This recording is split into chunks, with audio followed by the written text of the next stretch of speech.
Chris, Lee and Blayne Gilmer of Southeastern 14 here to break down the battle of two Southeastern Conference Eastern Division rivals when South Carolina goes to Columbia. That's Columbia, Missouri, to face the Missouri Tigers. You can catch this on the SEC Network, 2:30 Central, over under 59.5.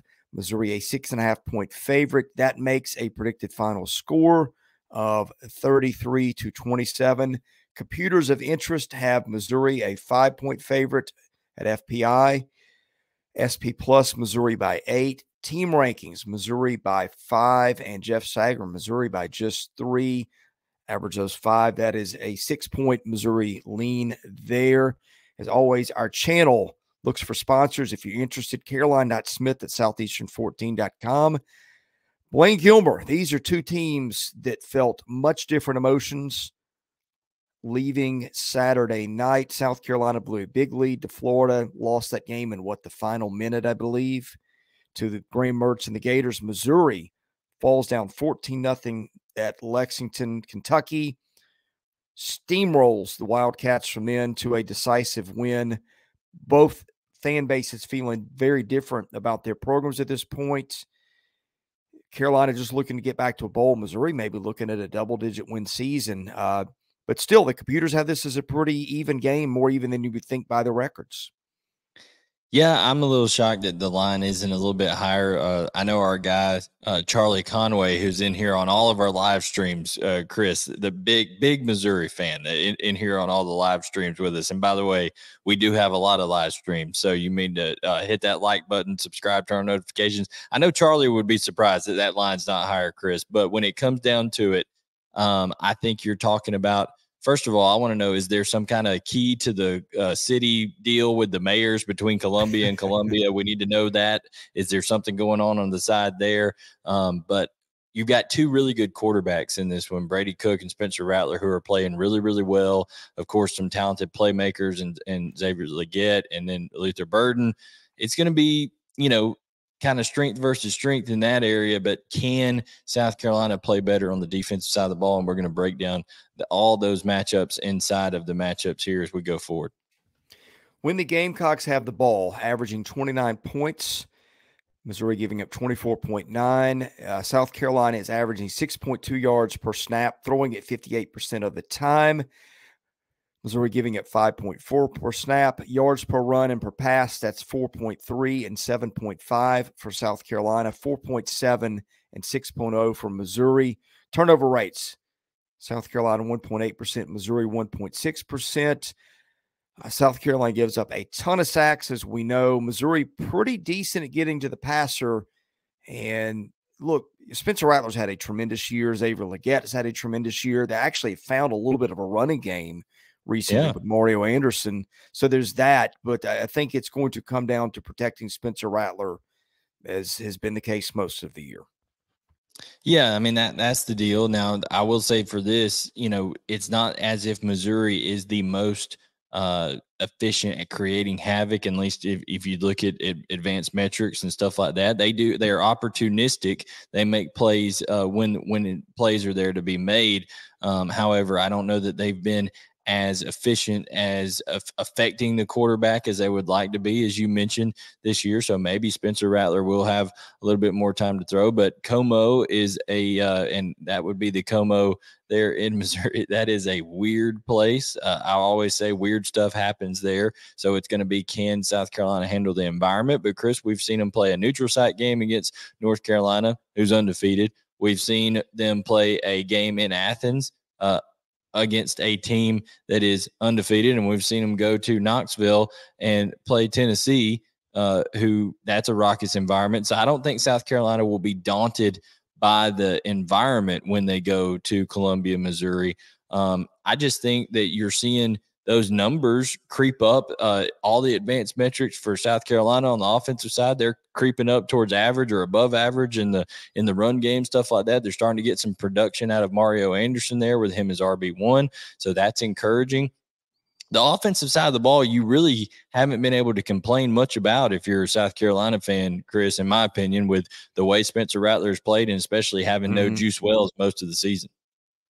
All right, other side of the matchup. Missouri averaging 33.9, Carolina giving up 31.3 yards per play. Missouri's offense 6.7, Carolina's defense 6.2 per rush and pass. That is 4.6 and 8.7 for Missouri, 4.3 and 7.6 for South Carolina. Turnover rates, Missouri 1.3%. That's an excellent number. And South Carolina forcing them at 1.6%, which is a little down from what the Gamecocks have been doing under Shane Beamer. South Carolina's had trouble with the pass, fits with the pass, actually. And Brady Cook, we have said all year, there have been a few cracks recently. Threw a couple interceptions against LSU, I think threw one against Kentucky. But mostly he has been a cool customer who has been one of the better players in the league. Cody Schrader leads a competent rushing attack. I just think this team is so balanced, as we've said all year. Balanced and explosive. Chris, 9th in the country is Missouri in terms of passes of 20 yards or more this year. But would you be surprised to know that's only good for 5th in the SEC? So 9th in the country, 5th in the SEC. So there's some explosive passing games going on in the SEC this year. But with Luther Burden, I know they had the injury scare. He was able to come back into that game late. So that's good news for them. Brady Cook is playing great. Cody Schrader, as you mentioned, I think is the definition of consistency there, and they're really able to just put people in binds with, okay, where is Luther Burden on the field? I've got to adjust to his motions, his shifts. They're going to line him up here. They're going to run different route combinations with him, Theo Wees, Mookie Cooper, and then by the way, if you cover all that, Brady Cook can take off with his legs and create plays and extend plays late. So I think they have a really good scheme there offensively. I think Kirby Moore coming in and taking some stuff off of Eli Drinkwitz's plate. I know Eli Drinkwitz still got to be a little involved in that offense. I mean, nobody's saying he's not, but Kirby Moore having come over and helped him with those play calling duties, I think that has really helped this team kind of blossom into what the ceiling for it is a team that can compete in the SEC East. Now, for them, hey, this is the last year of the SEC East, so they're trying to get that 3rd SEC East title, okay? And to do that, they got to take care of business here against South Carolina before a bye week. But Chris, on the other side of the ball, man, it is dire straits for South Carolina defensively when you give up 423 passing yards to Florida. Now, they did do a good job of limiting Florida's run game, and I think that's one thing we were concerned about. Would they be able to stop Florida from running the football? They did that, but Graham Mertz looked like a totally, different guy than he's looked at probably for most of the last 3.5 years. Played with poise, was able to hit big plays when they needed him to, and a lot of that was just some blown coverages. Shane Beamer went on this big 2-minute tirade of how him and his staff basically called everything perfect, and his players, refused to do it. So my question is, if they're refusing to do it, is this being allowed or is this being taught? So at the end of the day, I was told that when I was a coach by a coaching mentor of mine.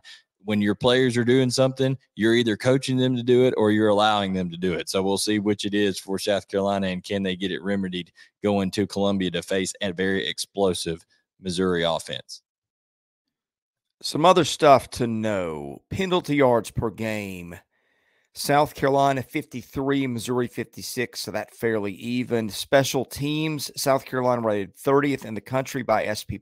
Missouri rated 103, which is just weird to see. I need to dive in and see where the issues are, because this is the team that's won a game on a 61-yard field goal and had its punter throw a touchdown pass last week. So how bad must the rest of it be according to the computers? I think it's been a deal of the highs have been really high and the lows have been really low, but those highs have been pretty memorable. Like there, and that was a weird field position almost for that fake punt too, Chris. They were pretty deep in their punting as well. Yeah. So it was interesting. Yeah. All right, let's wrap it up. Look, everything here, computer-wise, points to Missouri. I think if this game is in South Carolina, I could I think I'd still go Missouri, but I could make an argument for South Carolina. We talk about how Shane Beamer's teams just keep getting better through the year, never quit. But I just think that you look at health, and South Carolina's just lost some big time guys on that offense. The defense just doesn't have any answers recently. Missouri may not be gangbusters everywhere, but it is just so balanced. You can't really point to any one thing where you just look at, other than maybe the special teams areas, and say that's a big liability. I mean, Missouri goes and wins at Kentucky without Enos Rakestraw. Give me the Tigers in this one.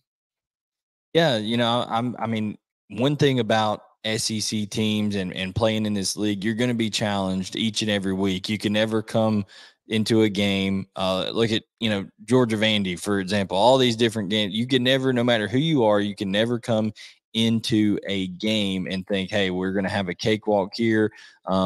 I think what we need to see out of Missouri is, how do you handle prosperity, right? You're 6-1, you're coming home. You're heavily favored here against a team that you should beat soundly, heading into a bye week the next week, which you'll then be turning your focus to Georgia during that bye week. So how do they handle things maturity-wise is kind of what I'm looking for. But overall, Chris, I think when you're looking at Missouri and they want to be known as a really good team, really good teams are able to find different ways to win games. They've won low scoring games this year. They've won some shootouts this year. So I think that's what you look at in terms of Missouri being a really good team. And I don't think South Carolina is going to be able to be disciplined enough on the back end of their defense to stop that Missouri passing attack. Give me the Tigers at home, and I think they cover in this one in Como.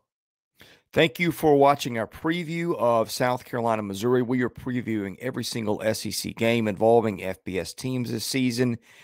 Hit that subscribe button to get them all and enable your notifications, and also hit the like button. That helps us out. For Blayne Gilmer, I'm Chris Lee. We're Southeastern 14, and thanks for watching.